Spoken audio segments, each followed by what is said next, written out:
Okay, this is the next update. I put in a turnout here and I keep moving where the turnout and the station go.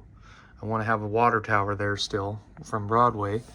But anyway, I basically changed this piece. I like this, and I was able to back it up a quarter piece, and then I liked it when this siding was longer, but the thing is that I want to put one of the automatic crossings here because it's going to be a nice scene. So, and on top of that, I want to switch. So the problem that I've been having for 6 months at least is I had the switch here. Remember, there's a bridge or track that'll be 4 inches above on this. So there was this track, and I can make it so it goes underneath this shelf all the way, but the thing is I only have 22 inches deep, and I've got some of my farm that's starting to stick out. Plus, if the train gets derailed in there, yes, I was going to put Velcro and make it removable, but the thing is, if it gets derailed, it's a pain in the butt. You know, I'm just asking for trouble.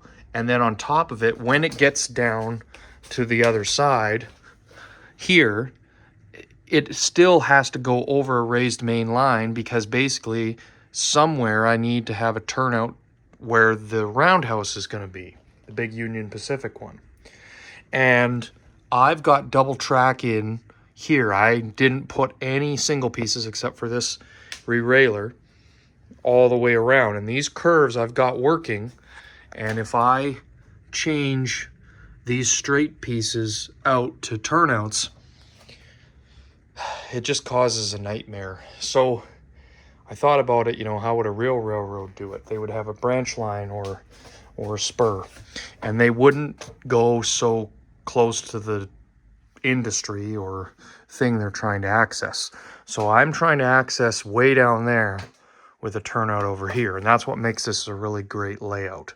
So this turnout was added on this side. It had the brainwave to do that, and add about 1.5 inches of IKEA boards, basically just enough for a riser.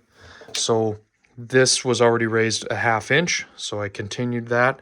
Then I raised it another 1/2 inch, and the reason I did that was I probably should have stayed at 1/2 inch, but I had these 1-inch risers left over. That's what I have left. I want to burn it up. So it's not a big deal. There's my dog. I have to rework some of the farmyard, so get some more of that mat and curve it down, which I still have. So I'm going to take this off right now. I was just testing, you know, particularly long train, but with good pulling Atlas engines, and it starts to have trouble right around where the curve is, but it might be the feeder too, so don't forget to put in more feeders. But basically, I'm thinking about putting my fascia in, and I was just about ready to, and I started to say, well, hey, you know, I don't have this one track issue solved. So this track's back here on the shelf. That's still going to be hidden. You're still going to see the double track main line. That's Union Pacific. And this track is going to go up into 1 inch, and I can have the turntable raised up. That's no problem, because it can sink into the foam then, and I can put the transition. What are you doing? I can put the transition on the edge of it. It looks more real. So I've got all these different ditch heights and that to think about. But now it's got me thinking is, if I have a spur come off of here to access the roundhouse, and basically so you get your steam engine, you put it on the turntable, you spin it around, you come down this line here, and you access that main line. But there's no transition between this double track main line and this double track main line. They're isolated. So if I'm going to do some math and see if it makes sense, if it's prudent to fit maybe a bridge and go above this main line, skip it, and basically connect up with it somewhere there if I use that 2% grade. And then essentially the two loops are connected. So I'm probably going to do that. I don't see why not. And you have the option, because it will be connected down there and will be connected somewhere further down on the layout, is you can drive in the hidden track or you can drive on the front.